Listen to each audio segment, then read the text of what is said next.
If there's a fire burning in a dead man's house, either the dead man came back, or somebody has been praying he would. Marcus Claiborne saw the thin ribbon of smoke before he saw the cabin, and for one long breath, the whole mountain seemed to hold still around him. 2 years on the trail had carved him down to bone, muscle, and silence. His black coat was stiff with sleet, his beard silvered at the edges from the storm, and the old rifle in his hand felt colder than the rain sliding under his collar. He had pictured this place 100 times while sleeping under pine branches and waking to coyote cries. He had expected rot, broken shutters, a collapsed roof, maybe weeds growing through the porch boards where his boots once landed. Instead, the gate hung straight. Fresh-cut wood was stacked beneath the lean-to. The little window beside the door glowed gold, not bright enough to welcome him, just warm enough to make his chest tighten. Marcus stepped from the trees without a sound. The dog should have barked. Old Samson used to hear a rabbit breathe from 30 yards away. But there was only the hiss of rain, the soft creak of the repaired sign over the well, and the faint scrape of something moving inside his home. His thumb eased back the rifle hammer. Not fast, not angry, careful.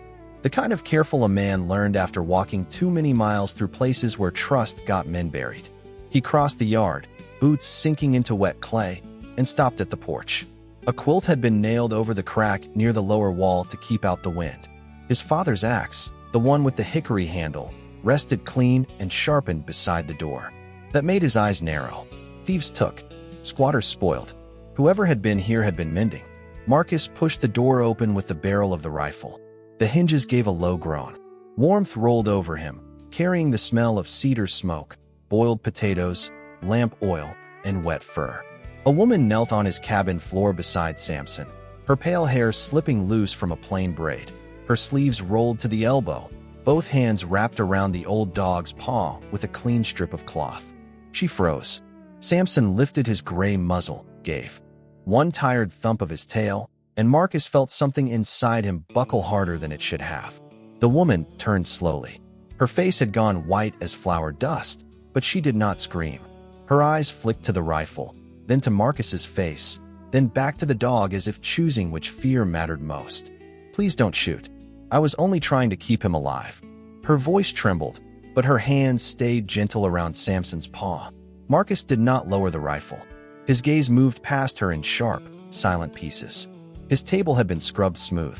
His cracked mug sat near the stove with steam still rising from it. His old coat hung from a peg, patched at the shoulder with dark thread.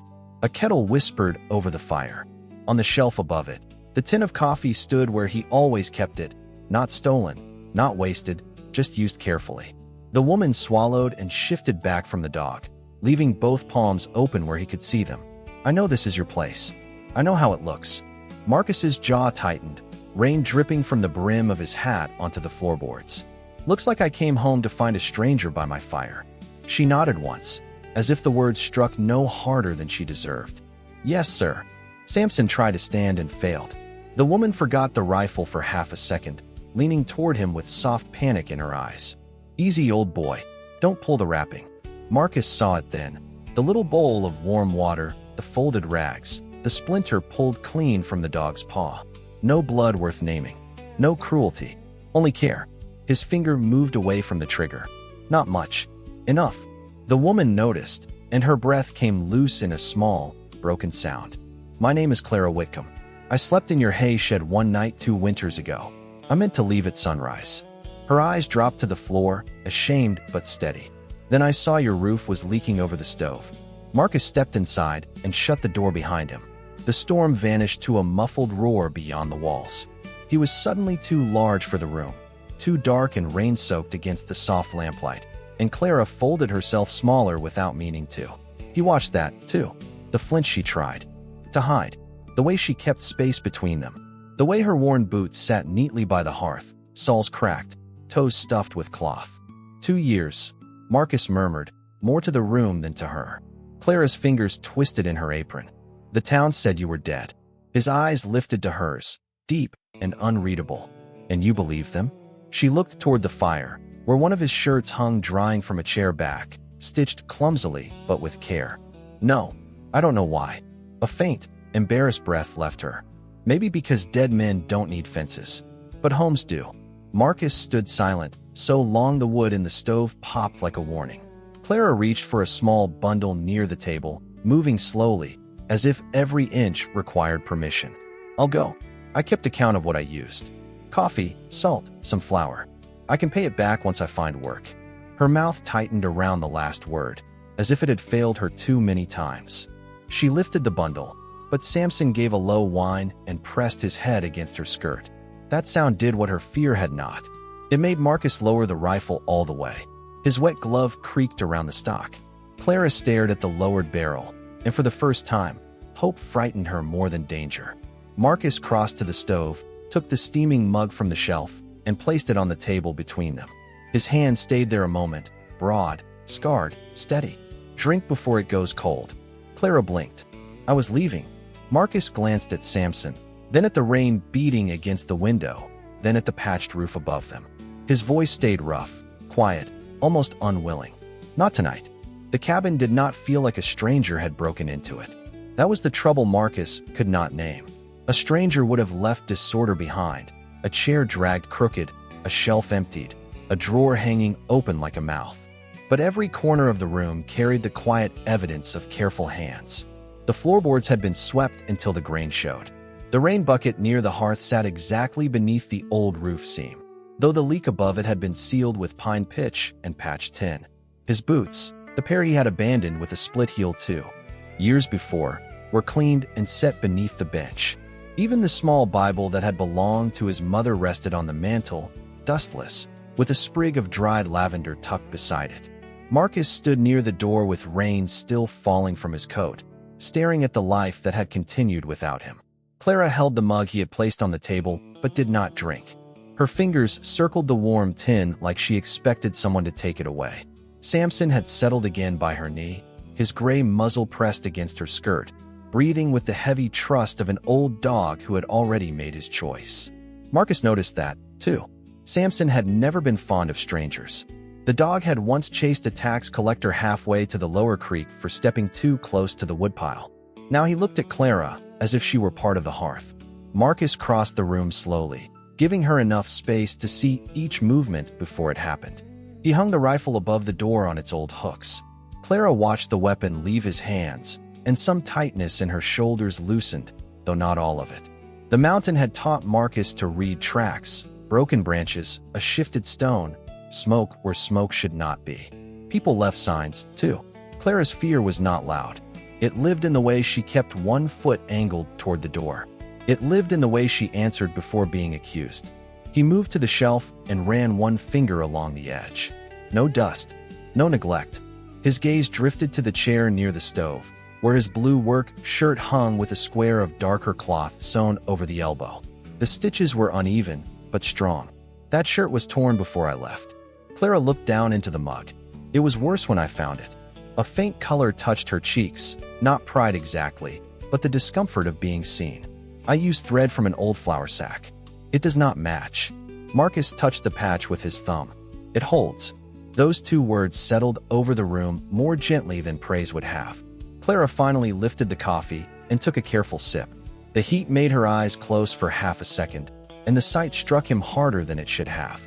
Not because she was beautiful, though there was a worn softness in her face the lamplight knew how to find, but because she drank like warmth was a kindness she had not been offered often. Marcus turned away first. On the far wall, the saw his father had bought in St. Joseph hung sharpened, oiled, and wrapped at the handle. Beneath it, nails had been sorted into 3 little jars. Bent ones. Good ones.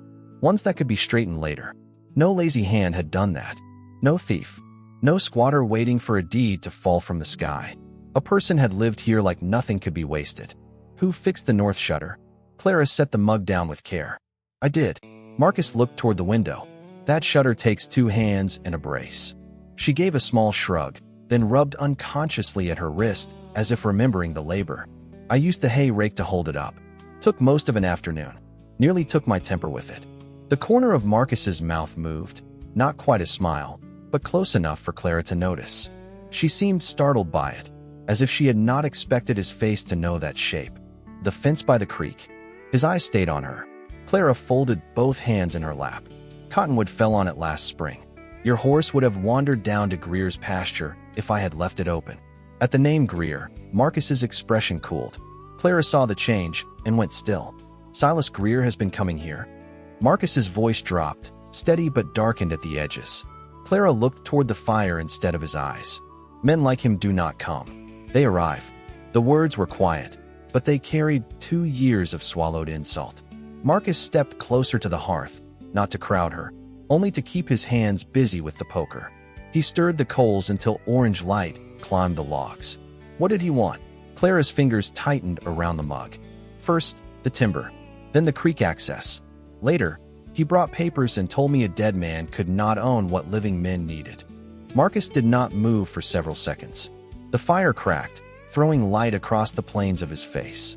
"And you signed nothing." Clara's chin lifted a fraction. "It was not mine to give." Outside, the storm pressed against the cabin walls, but inside there was a silence more powerful than weather. Marcus looked around again, and this time he did not see only repairs. He saw resistance. The stacked firewood was not just work. It was defiance against winter. The paid tax receipt pinned near the cupboard was not housekeeping. It was a shield. The clean mantle, the mended shirt, the dog sleeping at Clara's feet. All of it was a message he had come home too tired to understand at first. Someone had stood between his home and the world while the world called him gone. Clara rose suddenly, as though the weight of his understanding frightened her. "I can sleep in the shed tonight. In the morning, I will take the south road." Marcus turned from the hearth. His eyes dropped to the patched soles of her boots, then lifted to the window where rain ran like black glass. "That shed roof still leak?" Clara hesitated. "Only near the back wall." He reached for another log and set it on the fire with quiet finality. "Then you are not sleeping there." Her mouth opened, but no argument came out. Marcus took the old quilt from the rocking chair and laid it across the bench near the stove, careful not to touch her as he passed. "You kept this place standing." His gaze rested briefly on the room, then on her. "A woman who does that gets a dry roof." Clara looked at the quilt as if it were something far more dangerous than kindness. "People in town will talk." Marcus lifted Samson's water bowl, carried it to the bucket, and filled it without looking back. They have had 2 years to practice. Clara did not sleep much, though the bench was dry and the quilt was warmer than anything she had owned in years. She lay with her hands tucked beneath her chin, listening to the stove settle, the rain soften, and Marcus moving once or twice in the dark with the careful quiet of a man trying not to frighten her. Near dawn, the storm thinned to a gray mist, and the cabin took on that blue-hour stillness before the world admitted morning had come. Clara opened her eyes to find Samson sleeping beside the bench, his old body curved against the floor as if guarding her from leaving too soon. Across the room, Marcus sat at the table with his coat still on, one elbow near the cold coffee mug, his eyes lowered to a folded paper pinned beneath a tin cup. He had found one of the town notices she had saved. The paper had gone soft at the corners from weather and handling, but the black print still looked cruel in the lamplight. Property considered abandoned. Interested parties may petition for transfer. Marcus did not look at her right away. His thumb pressed once against the paper's edge. This was posted when Clara sat up slowly, gathering the quilt around her shoulders more from habit than chill. "First spring after you left." His eyes lifted, dark and steady. "And you pulled it down?" She looked toward the window, where pale light touched the repaired fence beyond the yard. "Not the first one." The memory came back with the smell of wet wool, church smoke, and mud thick enough to steal a shoe. She had not meant to become anyone's story that day. She had meant only to survive until morning. 2 winters ago, Clara Whitcomb had walked into Black Hollow with 12 cents, a carpet bag with 1 broken clasp, and a letter of recommendation no one cared to read. Her father had been a wheelwright in Missouri, a patient man with sawdust in his cuffs and hymns under his breath. When fever took him and debt took the shop, his sister in Kansas kept Clara 3 months before setting her trunk on the porch. "A single woman with no dowry is a burden I cannot carry." Those words had followed Clara farther than any wagon road. Black Hollow was supposed to offer work. Instead, Mrs. Pritchard at the boarding house looked Clara over from bonnet to boots and tapped the rate board with one hard finger. "Payment before supper." Clara had shown the recommendation. The woman's mouth pinched. "Paper does not wash sheets." At the mercantile, Mr. Vale needed help unloading flour until he saw the frayed cuffs of her dress and heard she had no family nearby. His gaze slid past her to the next customer. We do not need trouble wandering in off the road. By sundown, snow began falling in thin, bitter lines. Clara tried the church last. Reverend Pike stood in the doorway with lamplight behind him and pity arranged neatly on his face. He did not invite her inside. The ladies' charity fund is strained this month. Clara held her carpet bag close, fingers numb through the handle. I'm not asking for money, just the floor until morning. Behind him, two women paused beside the pews, whispering with their eyes fixed on her hem, her muddy boots, the loose strand of hair stuck to her cheek. The Reverend cleared his throat. There are rules for a reason, Miss Whitcomb. One of the women stepped closer, voice low enough to seem polite and sharp enough to cut. A woman alone should be careful where she places herself. Clara had thanked them. She remembered that most of all, she had thanked the people who left her in the cold because shame had trained manners into her bones. That night, she walked north by moonlight until she found Marcus's hay shed. She did not know his name then, only that the place sat quiet beneath the pines, with no lantern in the window and no footprints near the door. She slept curled beside old tack and dry straw, waking at sunrise to voices outside. Men from town stood in the yard, their hats dusted with snow, laughing at the sagging porch. Silas Greer was among them, dressed too fine for mud, his gloves clean, his smile cleaner. Dead man's land goes to waste quicker than milk in July. Clara had stayed hidden until Samson, thinner thin and wary, gave one weak bark from the cabin steps. One of Greer's men lifted a coil of rope from the fence post, and without thinking, Clara stepped out of the shed. All conversation stopped. Greer's gaze traveled from her wrinkled dress to the straw clinging to her sleeve. Well now, the house grew itself a ghost. Heat climbed Clara's throat. I only needed shelter for the night. A round-faced man near the wagon snorted. Shelter has a way of becoming stealing when poor folks say it. Greer walked closer, not enough to touch, only enough to make the yard feel smaller. This property is unclaimed. Unless you are kin to Claiborne, you are trespassing. Clara had glanced at the cabin, at the dog, at the roof leaking over the stove through a dark stain in the boards. Then someone should keep it from falling apart until the law decides. Laughter rolled through the men. From the road, two women from town had stopped to watch, their baskets hooked over their arms like they had purchased tickets to her disgrace. Listen to her, one murmured. One night in a dead man's shed, and she speaks like a widow. Clara's hands tightened around the carpetbag handle until the broken clasp bit her palm. She did not cry. Not there. Not for them. Greer pulled the abandoned property notice from his coat and nailed it to the porch post with 3 clean strikes. Best move along, Miss Nobody. Land has value. You do not. Back in the cabin, Marcus lowered the old notice to the table. Clara realized her hands were shaking beneath the quilt. She had not meant to say so much, yet the room held the story without mocking it. Marcus rose and crossed to the stove, moving slowly, giving her time to breathe. He poured coffee into the tin mug and set it within her reach. His eyes rested on her face, not with pity, not with judgment, but with a quiet anger that was not aimed at her. They called you Miss Nobody. Clara tried to smile and failed, only until they found worse names. Marcus looked toward the window, where the yard was beginning to brighten. His voice came low, measured, and final. Not on this land. By the time the sun cleared the ridge, the rain had moved east, leaving the yard washed clean and silver under the morning light. Marcus stepped onto the porch with Clara a few paces behind him, wrapped in the quilt because her own shawl was too thin for the damp air.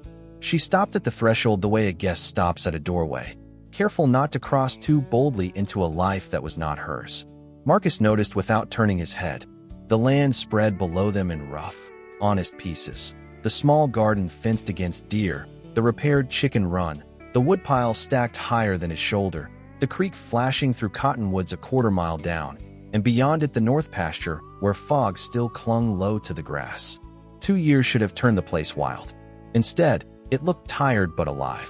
Marcus moved down the steps, his boots quiet on the wet boards, and Clara followed only after Samson limped to her side, as if permission had 4 paws and a gray muzzle.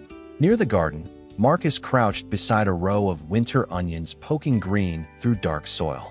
His broad fingers brushed the earth. "You planted these?" Clara tightened the quilt at her throat. "Mrs. Bell traded me starts for mending her grandson's coat." His eyes stayed on the neat rows. "You do much mending." She gave a small breath that was not quite a laugh. "Needles are cheaper than food, and people hand over torn cloth easier than trust." He looked up at that.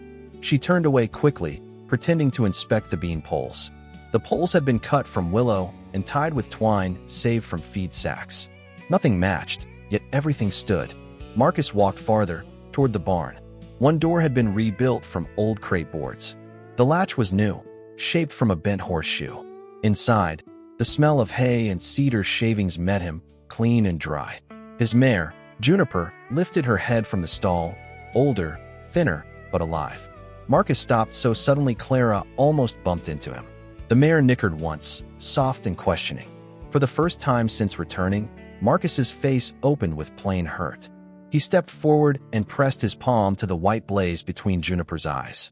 The animal leaned into him, breathing warm against his sleeve. Clara stood back near the door, eyes lowered, giving the reunion privacy. "I thought Greer would take her," she murmured after a while. "He sent a boy with a rope the second month I was here. Told me nobody would miss one old horse." Marcus did not turn, but the muscles in his jaw hardened. Clara reached for the stall rail, then let her hand fall before touching it. "I told him she was too mean to lead." Juniper snorted as if insulted. Marcus's hand paused on the mare's neck. "Is she?" Clara's mouth softened. "Not even a little." A low sound came from Marcus, almost hidden beneath the shifting hay. It might have been amusement if grief had not stood so close beside it. He moved through the barn with a tracker's attention, reading her work in every corner. A cracked beam braced with oak. A feed bin sealed against mice. Leather tack, cleaned and hung instead of left to rot. At the back wall, he found 3 boards nailed over a gap where weather had chewed through. The nails had been driven crooked, but deep. Clara folded the quilt tighter. "That was my 3rd try. The first 2 fell down during a windstorm." Marcus touched the boards. "3rd one held." She looked at him then, really looked, and the simple acceptance in his face nearly undid her. She had expected questions that cut, suspicion that circled, maybe orders to list what she owed. Instead, he kept finding the places where she had failed and only noticing that she had tried again. They stepped out behind the barn where the land rose toward a small fenced patch beneath a pine. Marcus went still before reaching it. Clara did not speak. She had cleaned the grave the first week after finding it, though she had not known the name at first. Later, from a carved marker weathered gray, she learned it belonged to Daniel Claiborne, beloved brother, gone too soon. Wild grass had once covered the stones. Now the little plot was clear, edged with creek rock, and a jar of dried bluebells sat near the marker. Marcus removed his hat. The morning wind touched his close-cropped hair and the dark skin at his temple where rain had left a cold shine. Clara stepped backward, but his voice stopped her. "You knew him?" She shook her head. "No." Her hands disappeared inside the quilt. "But someone loved him enough to carve the words." That seemed reason enough to keep the weeds off. Marcus stared at the marker for a long time. When he finally bent, it was only to set one fallen stone back into place. Clara saw the tremor in his fingers before he hit it. Daniel liked bluebells. The words came rough, scraped from somewhere deep. Clara's eyes glistened, but she kept her voice steady for him. "They grow by the creek in May. I can show you where." Marcus looked at her across the little graveyard, and something unguarded passed through his face, brief as sunlight between clouds. Back at the cabin, a wagon rumbled on the lower road, wheels cutting through mud. Clara stiffened before the sound fully reached them. Marcus saw her shoulders close in, saw the color drain from her cheeks. Down by the gate, a boy in a town cap slowed the wagon just long enough to stare. Then he whipped the horse onward, leaving behind nothing but a splash of mud and the certainty that Black Hollow would know before noon. Clara swallowed. "They will come." Marcus put his hat back on, his gaze following the wagon until it vanished between the trees. "Let them." She turned toward him, fear and warning tangled in her eyes. "You do not know how they talk when a woman has nowhere else to stand." Marcus walked to the porch and lifted the axe from beside the door, testing the familiar weight in his hand. His voice remained calm, but the yard seemed to steady around it. "Then it is time they learn where you are standing. By noon." The mountain had dried enough for the yard to smell of pine needles, wet earth, and split cedar, and Clara moved through it with a restless energy Marcus understood without needing it explained. Some people paced when fear caught them. Clara worked. She shook bedding over the porch rail, swept mud from the steps, checked the ash bucket, and carried a basket of damp rags to the line behind the cabin. Her hands never stayed empty long enough for worry to settle visibly in them. Marcus split wood near the chopping block, each clean strike measured, neither hurried nor loud, while his eyes followed the road through the trees more often than the axe. By then, the boy with the wagon would have reached Black Hollow. By supper, the whole town would know Marcus Claiborne had come back breathing, and that Clara Whitcomb had been found inside his cabin with coffee on the stove and his dog sleeping at her feet. Clara pinned a rag to the line and missed the clothespin twice. Marcus set the axe down. "You are wearing a path in my yard." She looked over with a quick, nervous lift of her chin. "It is your yard." He picked up another log, turned it on the block, and studied the grain. That was not an answer. The wind moved loose strands of pale hair across her cheek. She tucked them back, leaving a faint streak of soot near her temple. When people start talking, truth gets smaller with every mouth it passes through. Marcus brought the axe down. The log opened neatly. Truth does not shrink because fools chew on it.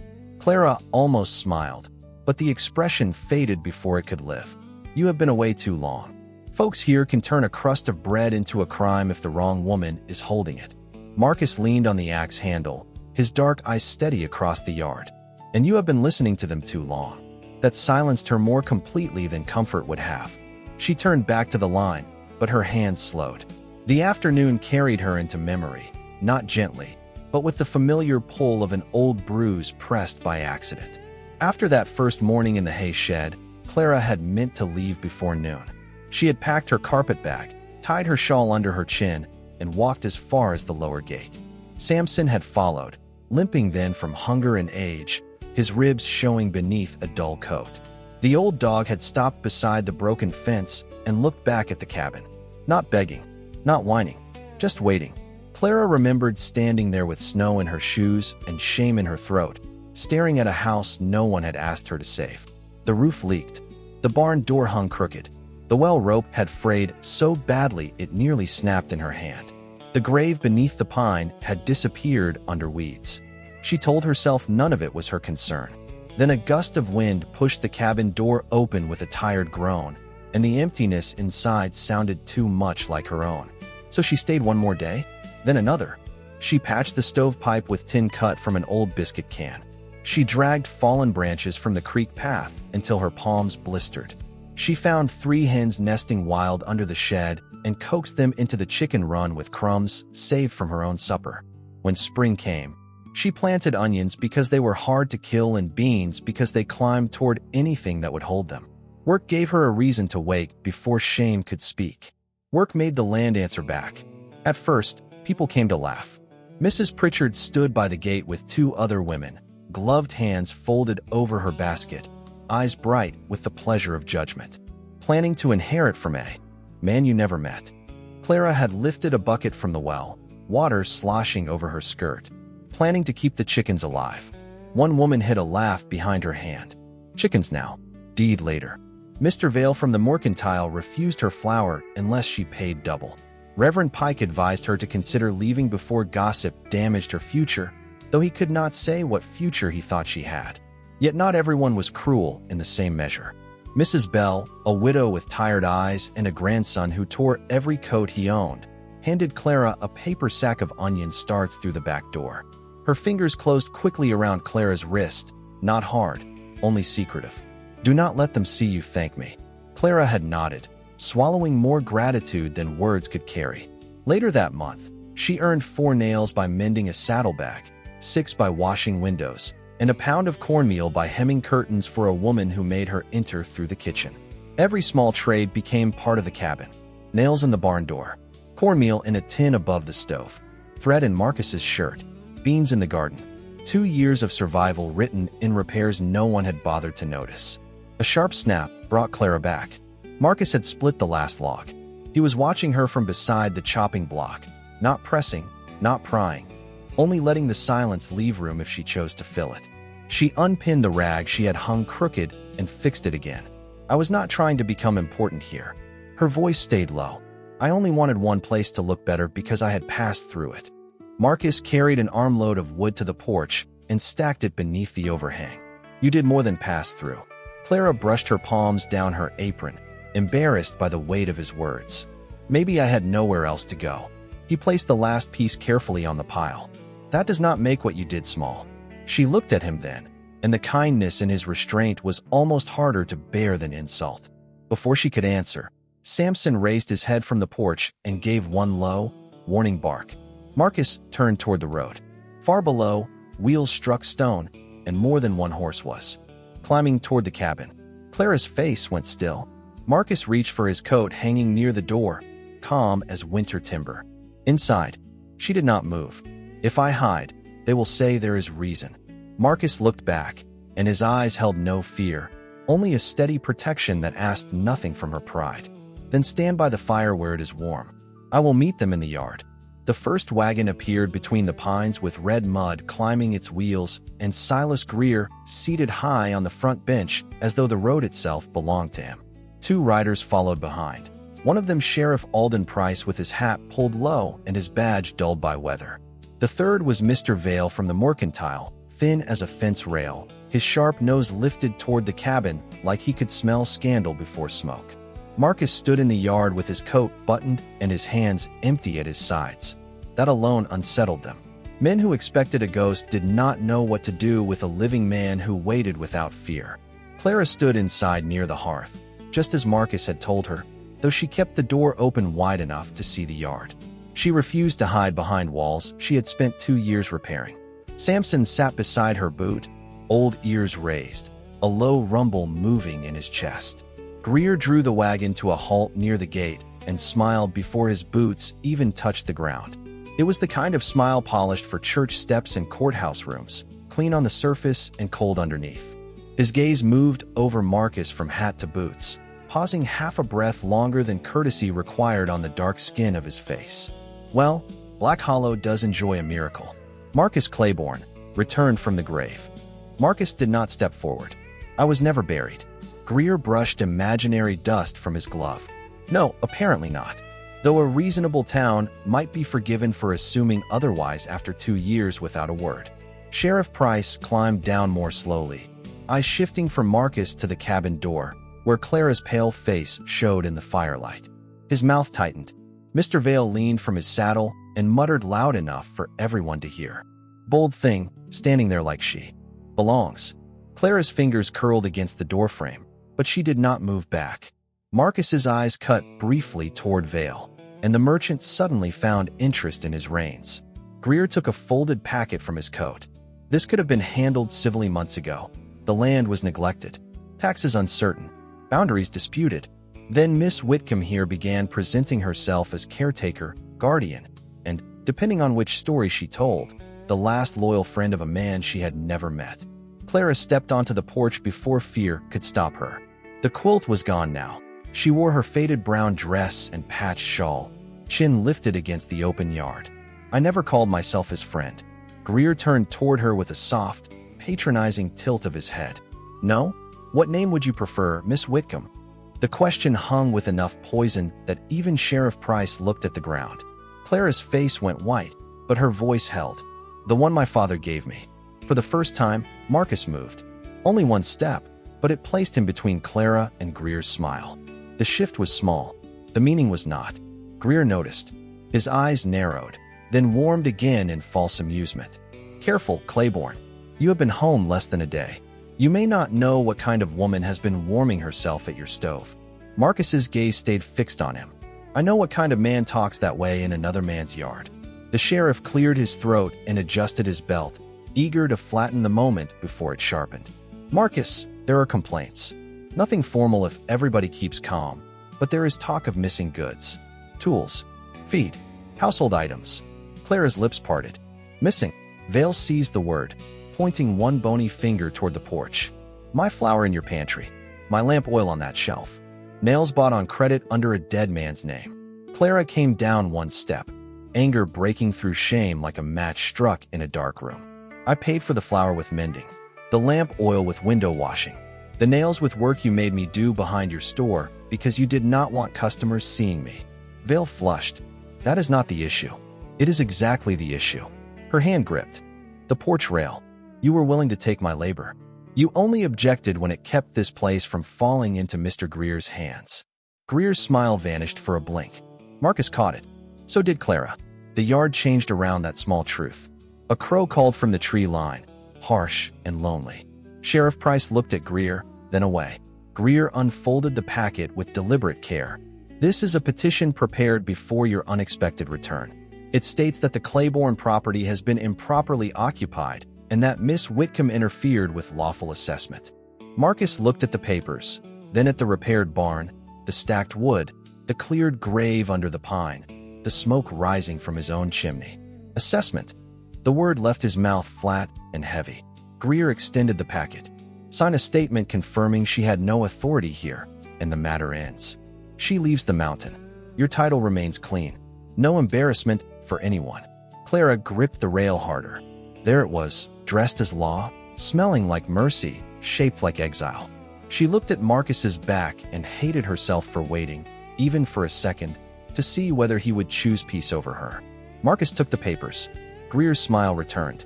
Then Marcus walked to the porch, lifted the stove lid with one calm hand, and fed the packet into the red coals. The paper curled, blackened, and disappeared. Greer stared at the stovepipe as smoke carried his petition into the wet mountain air. Marcus turned back, his voice quiet enough to force every man to listen. You came a long way to bring trash to my fire. The ashes of Greer's petition glowed inside the stove while the yard held its breath. For a moment, even Silas Greer seemed unable to arrange his face into something respectable. The sheriff shifted his weight in the mud. Mr. Vale stared at the porch as if the fire had swallowed his own money, and Clara stood with one hand against the cabin door, feeling the impossible shape of what had just happened. No one had burned a paper for her before. No one had taken a clean, official-looking thread and treated it like kindling. Greer's jaw worked once beneath his neat beard. That was unwise. Marcus stepped down from the porch, slow enough for every man to see he was not acting from temper. So was climbing my road with lies folded in your coat. Greer's eyes sharpened. You mistake concern for hostility. This woman has made herself useful, I grant you that. Useful people often know how to make their use look like virtue. Clara flinched as if the words had found an old mark. Marcus saw it without turning. His shoulders settled, not rising in anger, but becoming still in a way that made the morning air feel colder. You are done speaking about her character. Sheriff Price raised one hand, palm out, though he did not step between them. Let us keep this neighborly. Marcus, nobody wants trouble. Marcus looked at the badge, then at the road behind it, then at the men who had come expecting a frightened woman and a confused owner. Trouble came harnessed to Greer's wagon. Vale leaned forward in his saddle, eager to recover what little ground he had lost. The point remains. She occupied your cabin without permission. Clara's chin lifted, though her voice came quiet. I stayed in the shed first. Vale scoffed, and then helped yourself to the house. She stepped down from the porch, one stair only, enough to stand in the open. The first night the roof leaked over the stove, I put a pot under it. The second week, the chimney smoked so badly the dog would not come inside. By thaw, the door would not close. You all knew that. Her gaze moved from Vale to the sheriff, then to Greer. You knew because you came to measure what could be taken. The sheriff's eyes flickered, not denial, not agreement. Only the discomfort of a man who had heard truth spoken plainly. Greer smiled again, but it did not reach his eyes. A dramatic account. Still, sentiment does not create authority. Marcus turned toward Clara. Where is the tax receipt? The question startled her. She blinked, then pointed toward the cabin, pinned by the cupboard. There are 3. Marcus looked back at Greer. Wait here. He entered the cabin, leaving the door open. Clara heard the soft scrape of paper being unpinned, the careful movement of a man handling proof as though it were a fragile tool. When he came back, he carried 3 receipts and a small cloth pouch tied with faded blue thread. Clara's breath caught at the sight of the pouch.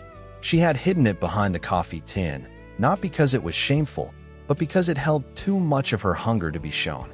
Marcus noticed her face change. His hand closed around the pouch more gently. This yours? Clara swallowed. Savings. For the winter seed order. Greer gave a short laugh. Seed order. Hear that, Sheriff? The lady was planting crops on another man's land. Marcus untied the pouch and poured its contents into his palm. Coins, buttons, 2 bent nails, and a folded note from Mrs. Bell promising payment for mending. He counted slowly. Not enough to impress a banker. Enough to accuse every comfortable person in the yard. She paid taxes from this. His eyes lifted to Clara. She looked away. Some. How much food did you skip? Her lips parted, and the silence answered before she could. Marcus folded the receipts and placed them in his coat pocket. Greer's face hardened. A few scraps of paper do not prove she had rights. Marcus's voice went quiet.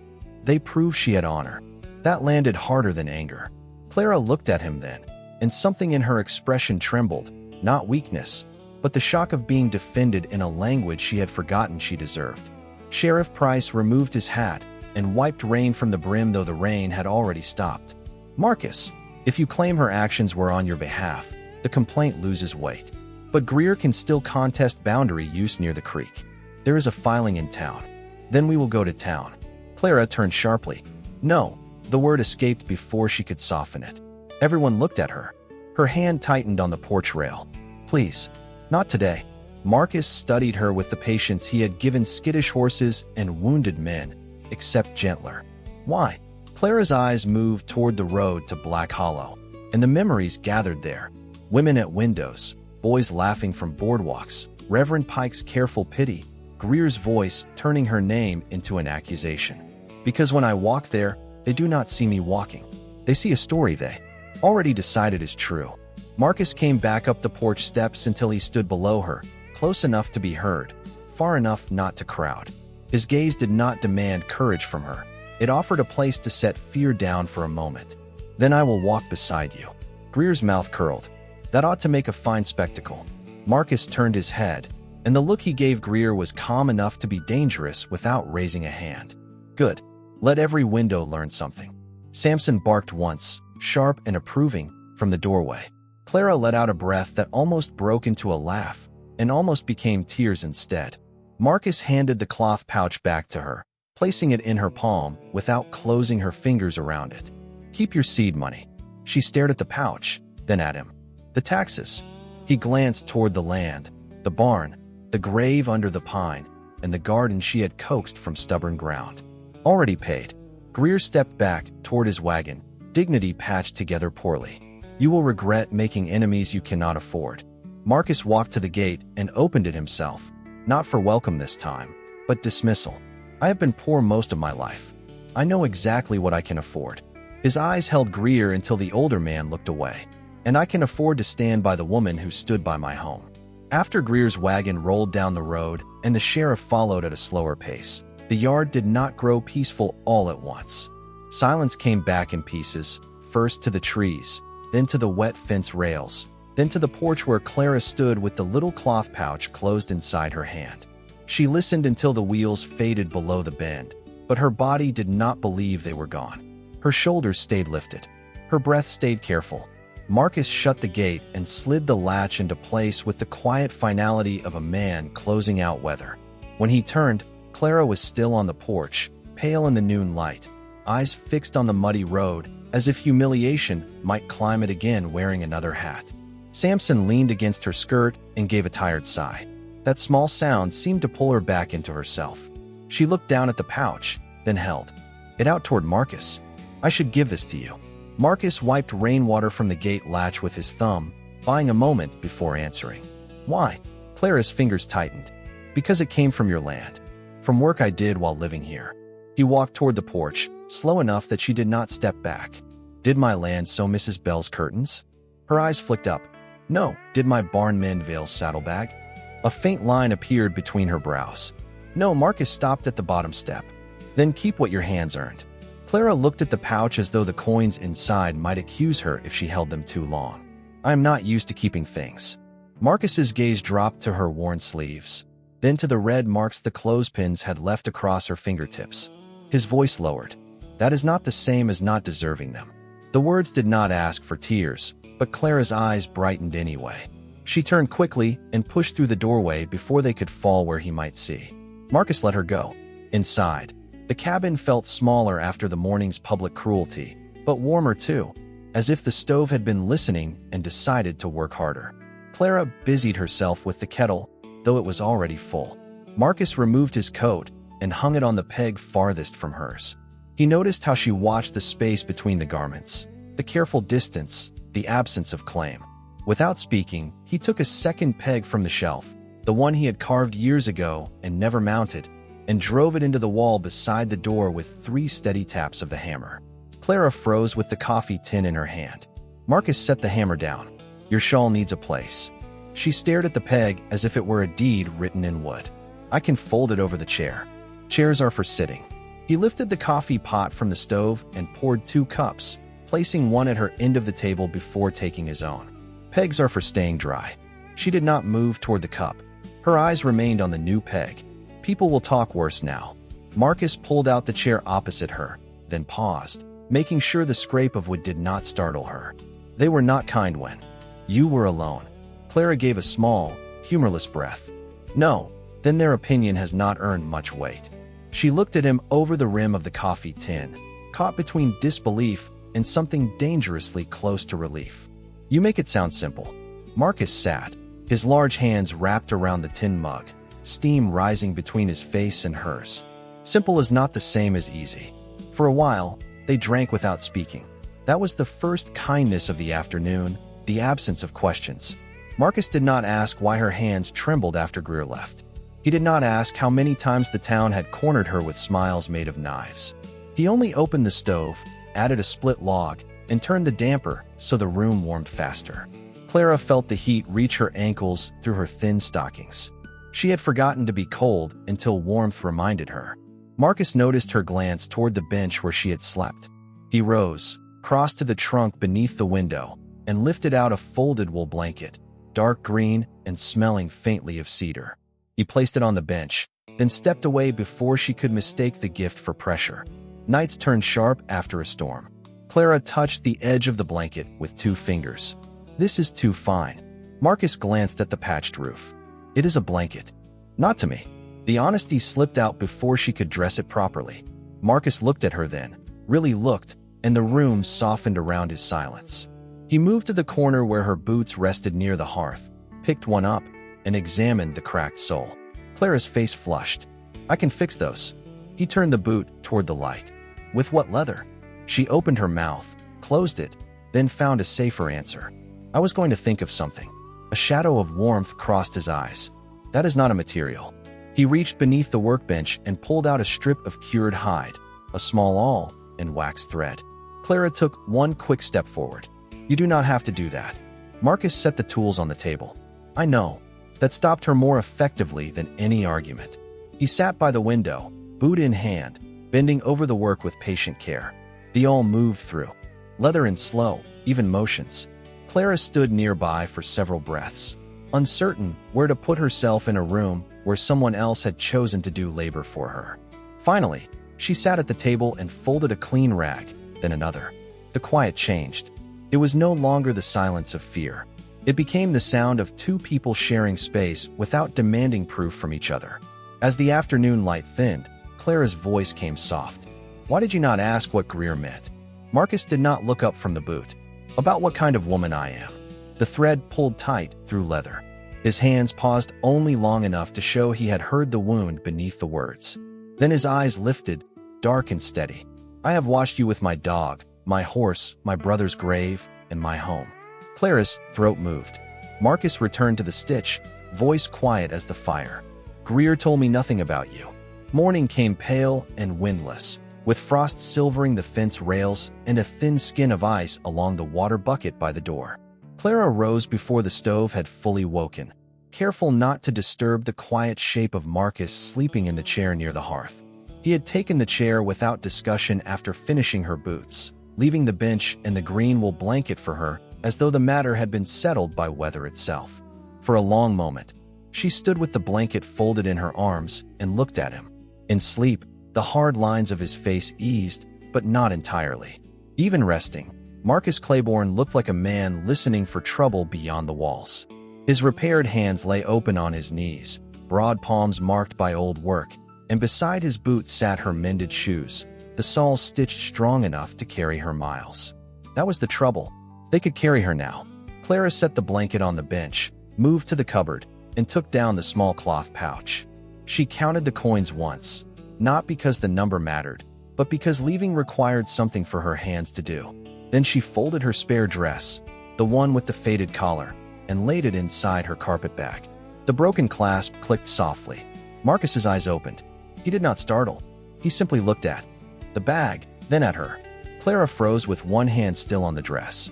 "I was trying not to wake you." Marcus straightened in the chair, the morning light catching the weariness around his eyes. "You were trying to leave before I could speak." The words were not sharp, which made them harder to bear. Clara looked down at the carpet bag. "That sounds ungrateful." He reached for the coffee pot and found it empty. Instead of answering, he rose and moved to the stove, giving her the mercy of not watching her too closely. "Sounds practiced." Clara closed the bag but did not fasten it. "You have your home back." Marcus poured water into the pot, set it on the iron plate, and turned one damper with a steady hand. "I noticed." She swallowed. "And I have no proper place in it." The stove gave a soft metallic tick as heat spread through it. Marcus turned then, slowly, his expression unreadable. "Who taught you that a place has to be proper before it can be kind?" Clara's fingers tightened around the carpetbag handle. For a moment, she could not answer without letting too much show. "Every door I ever knocked on." Samson lifted his head from the rug, sensing the change in the room. His tail moved once, uncertain. Clara bent to stroke the old dog's ear, using him as shelter from Marcus's eyes. "If I stay, Greer will not stop. Neither will Mrs. Pritchard, or Mr. Vale, or any of them. They will say I waited here for you on purpose.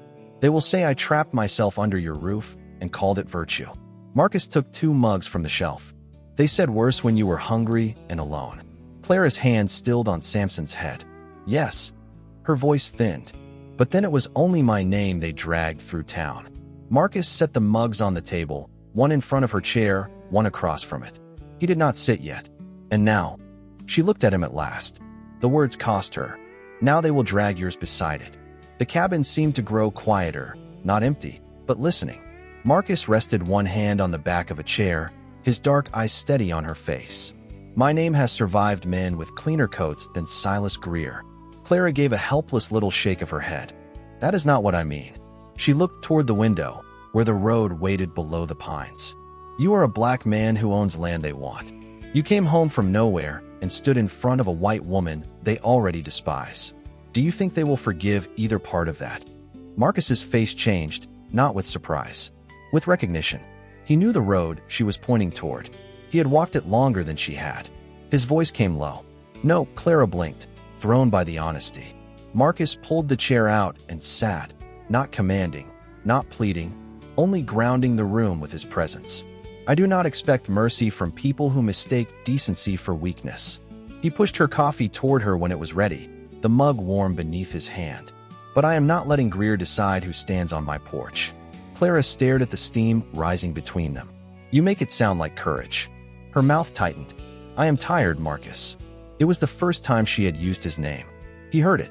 She saw him hear it. Something softened in his eyes without becoming pity. "I am tired of being watched. Tired of carrying my own character around like a bucket with a hole in it. Tired of proving I am not stealing air just because I breathe in a place someone else wants." Her voice trembled, then steadied again from sheer habit. "If I go now, maybe the talk dies down." Marcus looked at the carpetbag, then at her repaired boots. "And where will you go?" Clara had prepared answers all night. South Road, Milltown, Church Kitchen, Widow Bell's cousin maybe. But under his gaze, each one fell apart before reaching her tongue. She lowered her eyes. "Somewhere." Marcus leaned back, the chair giving a faint creak. "Somewhere is not a place." Clara pressed her lips together. Samson rose and crossed to the door, where her shawl hung on the new peg. He nosed it once, then looked back at her with solemn disapproval. The small betrayal nearly broke her. Marcus followed the dog's movement, and for the first time that morning, a trace of warmth touched his face. Even Samson knows poor planning when he sees it. Clara let out a breath that almost became a laugh and turned into a quiet ache instead. Marcus stood, took her coat from the peg, and held it out, not to send her away, but to place choice in her hands. "If you leave, I will not bar the road." She reached for it slowly. His eyes stayed on hers. "But do not call running protection for me." The coat hung between them, worn, plain, suddenly heavy as a confession. Clara whispered, "Then what do I call staying?" Marcus's hand lowered, bringing the coat gently back to the peg. A beginning. By late afternoon, the mountain had grown too quiet, the kind of quiet that comes before weather or men make up their minds. Clara had not taken her coat from the peg again, but she had not unpacked the carpet bag either. It sat beside the bench like a question neither of them touched. Marcus worked outside most of the day, repairing the gate latch Greer's wagon had bent, checking the lower fence, and bringing in enough wood to last through a week of hard frost. Clara moved inside the cabin with careful purpose, kneading dough, rinsing beans, folding the green blanket twice and unfolding it once, as if order could keep fear from finding a place to sit. When the first horse sounded on the road, Samson rose before either of them. His ears lifted, and a low warning moved through his old chest. Marcus was at the woodbox with an armload of cedar. He set it down without haste, but his eyes went to the window. Clara wiped flour from her hands onto her apron and stood very still. More hoofbeats followed. Not 3 men this time. Many. The road below the pines filled slowly with shapes. Greer on horseback, Sheriff Price beside him, Mr. Vale in a wagon, Reverend Pike in his black coat, Mrs. Pritchard with 2 women from town, and behind them 6 men who had no business on the mountain except curiosity dressed up as concern. Clara's face emptied of color. They brought witnesses. Marcus closed the stove door with one steady push. They brought an audience. The difference mattered. Clara knew it did. Her hands began to tremble, so she pressed them flat against the table. This is what they do. They gather enough eyes until you feel smaller than the truth. Marcus took his coat from the peg. His gaze touched her carpet bag, then returned to her face. "You do not have to stand outside." Clara looked at the open yard, the porch, the gate, the road where judgment was arriving wheel by wheel. For 2 years, she had stood alone while people looked at her as though hunger were a stain and poverty a confession. Her body remembered every whisper before her mind could name it. Still, she untied the apron and laid it across the chair. "If I stay hidden, they will write the story without me." Marcus watched her with quiet approval, but no smile. This moment was too heavy for encouragement that sounded easy. He reached for the repaired boots near the hearth and set them in front of her. "Then wear soles that hold." Clara looked down at the stitches he had made the night before. She sat, pulled the boots on, and laced them with fingers that steadied a little more with each knot. Outside, Greer's party reached the gate. Nobody opened it. They waited as though Marcus should hurry to receive them. He did not. He took his hat from the wall, placed it on his head, and moved to the door. Clara followed, Samson at her side. The cold struck her cheeks when they stepped onto the porch. Greer sat tall in the saddle, his gray horse shifting under him. His eyes went first to Marcus, then to Clara, then to the new peg by the door where her shawl still hung in plain sight. A small satisfaction sharpened his mouth. "I see we arrived before the arrangement became harder to explain." Mrs. Pritchard lowered her voice just enough for everyone to hear. "Shameless, after all that talk of caretaking." Clara felt the words land, but Marcus's presence beside her kept them from knocking her backward. Reverend Pike adjusted his collar, sorrow arranged carefully on his face. "Miss Whitcomb, no one wishes to see you humiliated." Clara's eyes lifted to him, and for once her voice came before shame could silence it. "Then you should have come without a crowd." The Reverend blinked. One of the women behind, Mrs. Pritchard, looked away. Greer dismounted with theatrical patience and pulled a second packet from his coat, thicker than the first. "Since private discussion was met with fire, we have come with formal notice. Sheriff Price is here to keep the peace. Reverend Pike to witness moral conduct. Neighbors to confirm the condition of this property and the questionable circumstances of Miss Whitcomb's residence." Marcus descended the steps, stopping halfway between porch and gate. "My property does not require a committee." Greer tapped the packet against his gloved palm. "It does when there is evidence of unlawful occupancy." Mr. Vale lifted a crate from his wagon and held it up. "Found in my storeroom records.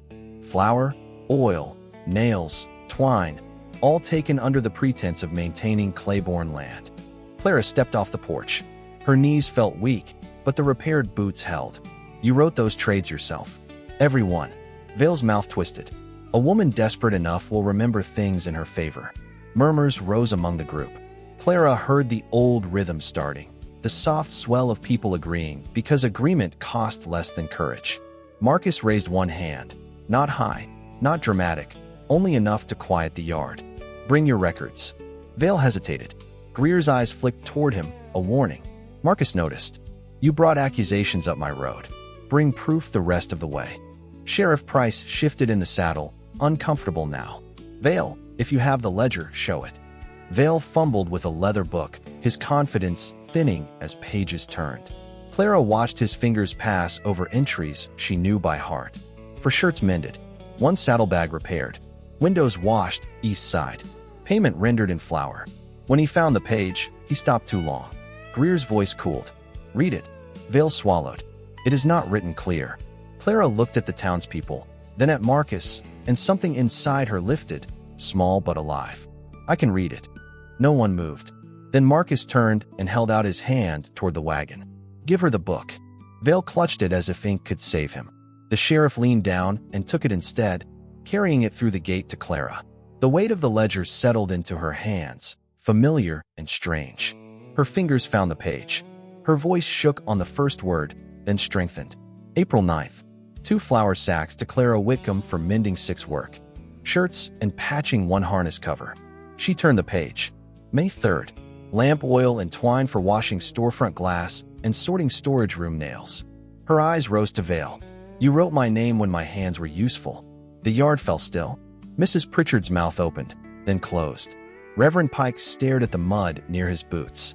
Greer stepped forward, smile gone. This changes nothing about her presence in the cabin. Clara held the ledger against her chest, and for the first time she did not look at Marcus before answering. No, but it changes the lie that I took what I did not earn. Marcus's gaze rested on her with something deeper than pride, quieter than praise. Greer saw it and disliked it. His voice sharpened. You are both missing the larger matter. Claiborne may own the cabin, but the Creek Road and North Timber remain contested. Unless he signs a boundary release by tomorrow, I will file a claim in county court, and I will name Miss Whitcomb as an interfering party. Clara's strength faltered at the edge. Marcus walked to the gate and opened it inward, not to welcome them, but to make the path clear. Then file it. Greer stared. Marcus's voice remained calm. Tomorrow we go to town. Clara will bring the receipts. Vale will bring his ledger. You bring whatever paper helps you sleep. Clara looked at him, fear returning fast. Town meant windows, stairs, whispered names. Marcus did not turn from Greer, but his hand reached back just enough for Clara to see the offer without spectacle. Not touching, not claiming, only there. She stepped beside him. Greer's eyes hardened at the sight of them standing level. Marcus looked across every face gathered beyond the gate. And this time, nobody speaks for her while she is standing there. The crowd left after sunset with less noise than it had brought, and that was how Clara knew the next day would be worse. Loud cruelty spent itself quickly. Quiet resentment went home and sharpened its teeth. By the time the last wagon dipped below the ridge, cold had settled over the cabin yard, and the first stars appeared above the black pines like pinholes in a dark quilt. Marcus closed the gate and walked back slowly, carrying Vale's ledger under one arm because Sheriff Price had placed it in his keeping until morning. Clara stood on the porch with Samson pressed against her knee, the air turning her breath white. She had spoken in front of them. She had read her own name without shrinking. Yet now that the road was empty, her legs felt hollow. Marcus reached the steps and stopped below her. His eyes searched her face, not intruding, only checking whether she was still standing inside herself. You did not let them take your voice. Clara looked past him to the road.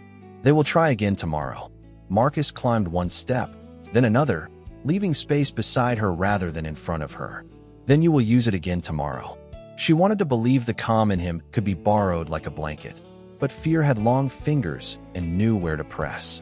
Inside, the cabin smelled of beans left too long at the edge of the stove and bread gone cold under a cloth. Clara moved to save supper, grateful for any task that did not require looking directly at Hope. Marcus set the ledger on the table, removed his coat, and hung it beside the new peg. Her shawl still rested there. She saw him notice that she had not taken it down. Something tender and unspoken passed through the room, but neither of them touched it. Supper was quiet. Samson ate first because Clara insisted the old dog had earned his portion after enduring visitors. Marcus watched her crumble a piece of bread into the pan and caught the practiced way she gave away the better corner without thinking. After they finished, Clara reached for the bowls, but Marcus's hand covered the stack before she could lift it, not touching her, blocking the work. Sit. Her brows drew together. There is washing. He picked up the bowls himself. There is always washing. The answer was so plain it left her with nothing to argue. She sat near the fire, uncertain, hands folded tightly in her lap, while Marcus moved through the small domestic chore with unpolished competence. The sight unsettled her more than Greer's accusations.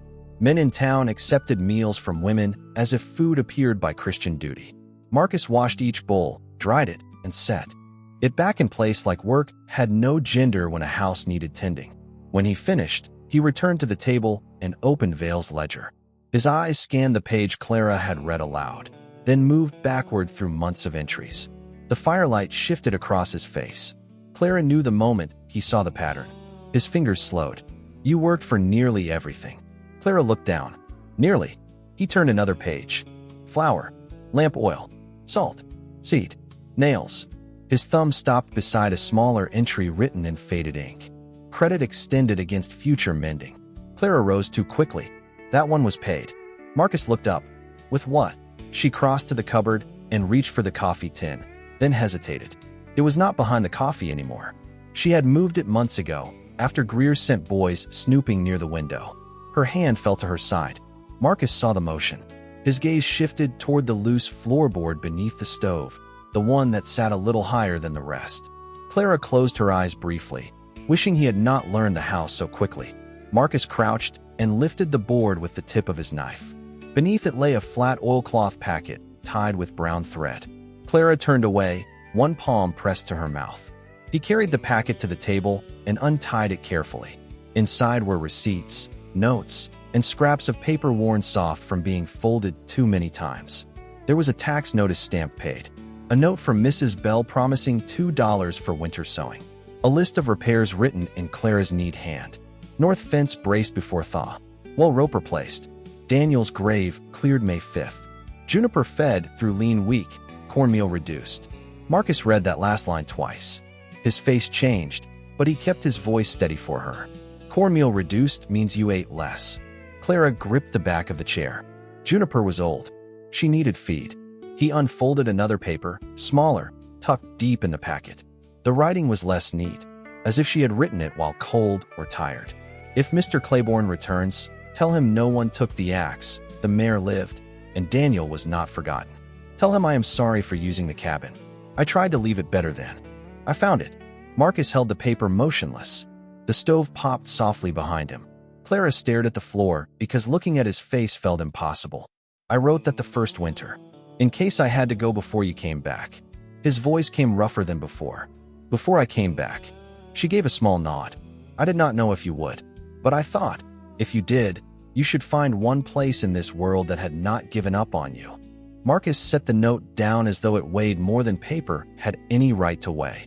For 2 years, he had carried the belief that returning home, if he survived, would mean facing ruin alone. Yet ruin had found a woman with cracked boots and no protection, and she had stood in its way with a needle, a shovel, a ledger, and a stubborn heart. Clara wiped quickly at one cheek, angry at the tear that escaped. Please do not make it noble. I was lonely. I needed work. I needed walls. Marcus rose, not fast, not sudden. He crossed the room and stopped an arm's length away, letting her choose whether to look at him. Need does not cheapen kindness.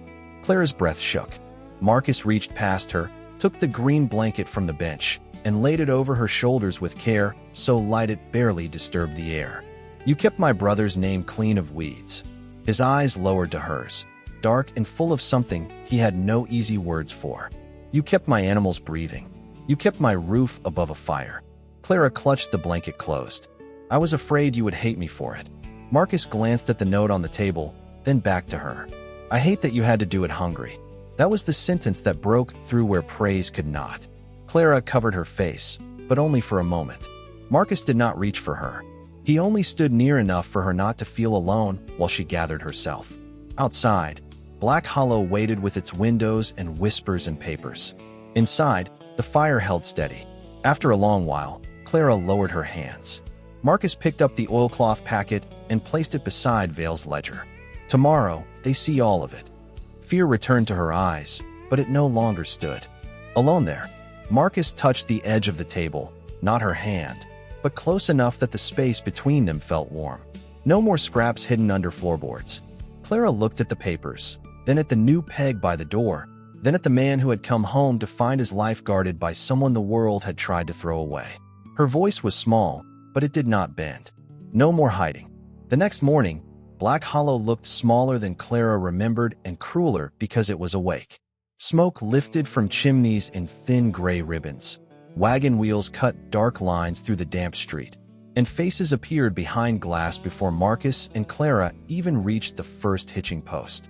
They had ridden in on Juniper, Marcus walking beside the mare rather than sitting high above Clara, one hand resting lightly near the bridle, the other carrying the oilcloth packet and Vale's ledger. Clara sat straight in the saddle with her repaired boots showing beneath her skirt, her carpet bag nowhere in sight. That mattered to her more than she could explain. She had not come as a woman passing through. She had come carrying proof that her hands had left more than fingerprints on another person's life. Samson trotted behind them with stiff dignity, stopping once to glare at a boy who whispered too loudly near the mercantile steps. The boy fell silent. Clara almost smiled, but then Mrs. Pritchard stepped out of the boarding house, and the smile died before it reached her mouth. The woman looked Clara over with the same measuring eyes from 2 years before, only now curiosity had soured into resentment. Well, the mountain sends back what the town cast off. Clara's fingers tightened around the saddle horn. Marcus stopped walking. He did not look at Mrs. Pritchard at first. He looked at Clara, as if giving her the first right to answer. That simple pause held more respect than any sermon she had heard in Black Hollow. Clara drew in a breath of cold air. The town did not cast me off. It refused to take responsibility for what it did not want to see.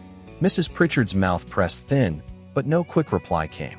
Marcus moved on, and Juniper followed. By the time they reached the courthouse office, a crowd had gathered without anyone admitting it had gathered. Men lingered near hitching rails. Women stood outside shops with baskets hooked over their arms.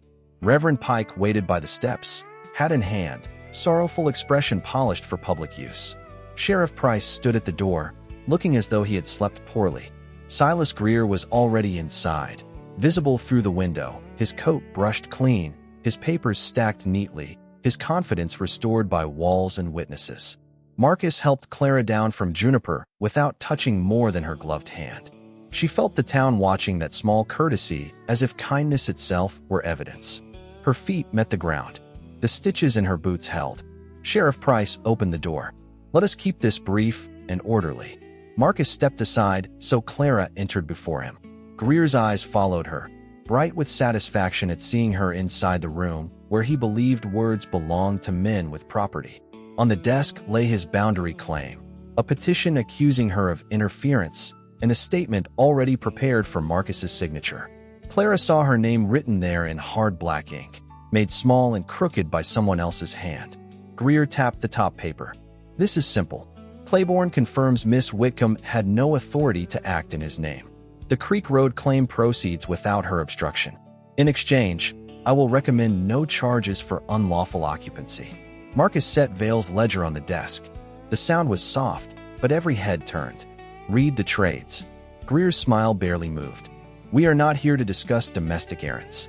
Clara reached into the oilcloth packet, took out the receipts, and laid them one by one beside the ledger. Her fingers trembled only at first.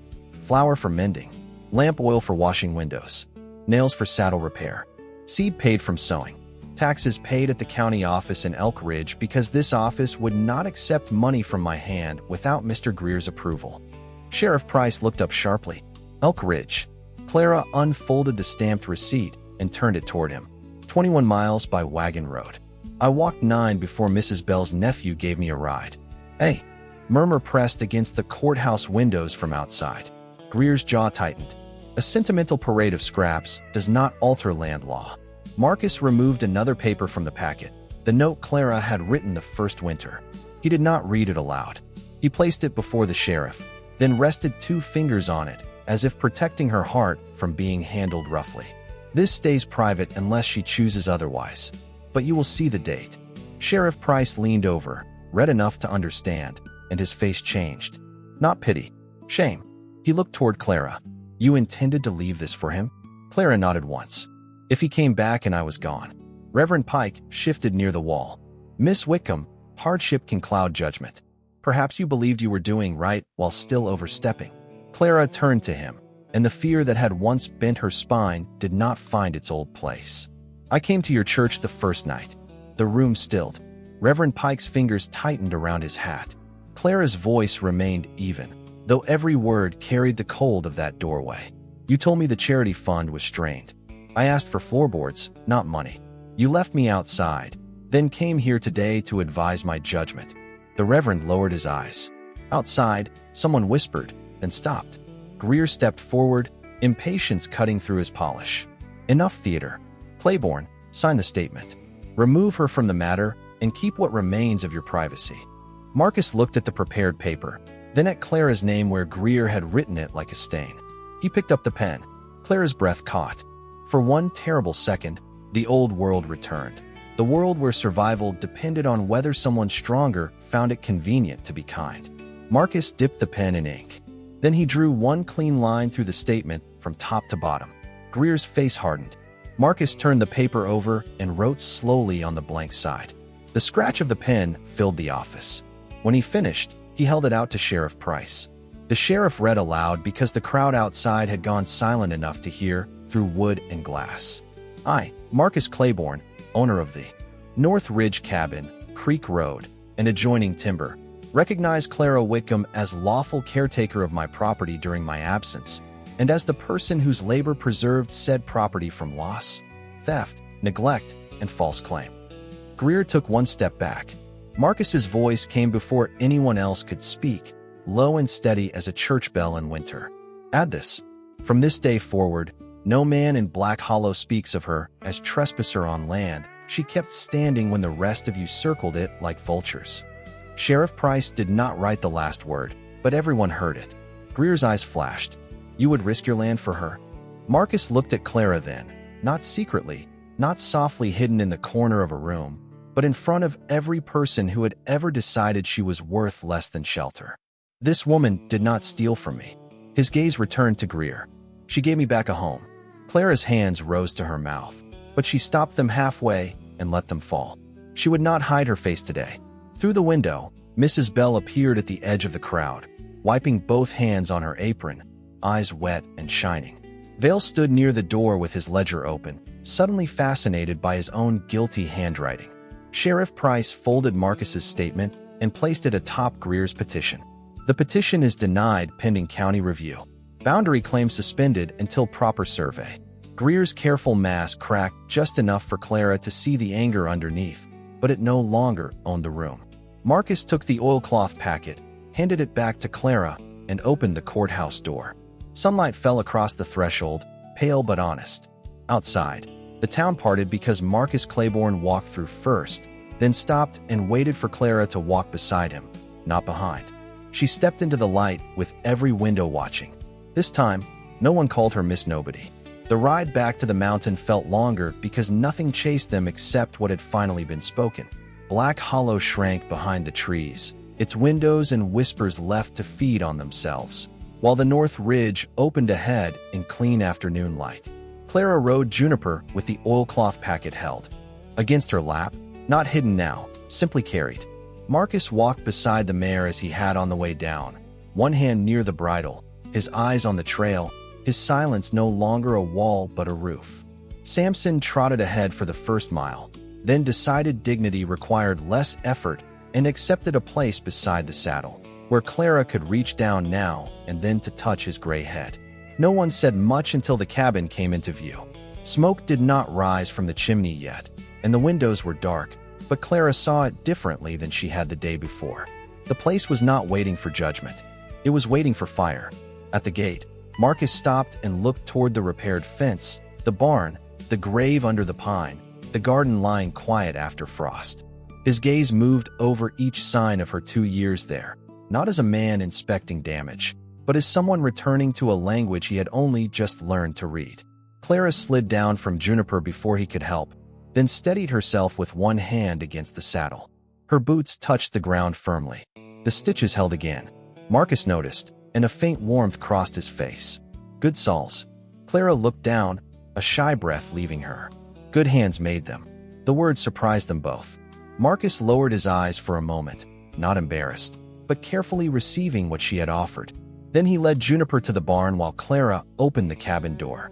Cold air greeted her first, then the familiar scent of wood, coffee, cedar, and work. She stepped inside and stopped. Her shawl still hung from the new peg. The green blanket lay folded on the bench. The stove waited black and patient. Nothing had changed, yet everything had. She crossed to the hearth and knelt, arranging kindling with hands that no longer hurried from fear. When the flame caught, it climbed slowly, small and stubborn, lighting the room from the floor upward. Marcus entered with an armload of wood and paused at the sight of her by the fire. For 2 years, he had been a roomer in his own home. For 2 years, she had been treated as an intruder in the only place that had not pushed her back into the road. Now the two truths stood together in the warm crackle of pine. He stacked the wood beside the stove. Clara rose and brushed ash from her skirt. I should make supper. Marcus took the coffee tin from the shelf. Coffee first. She looked at him, and this time the smile came fully, tired but real. That is not supper. He filled the pot with water. It is how a house forgives a hard day. Clara laughed softly, and the sound startled Samson so much he lifted his head from the rug, then settled again with a sigh. Marcus glanced at the dog. He agrees. The coffee brewed while dusk gathered against the windows. Clara set out 2 mugs without asking whether she should. Marcus noticed that too. He brought the pot to the table and poured hers first.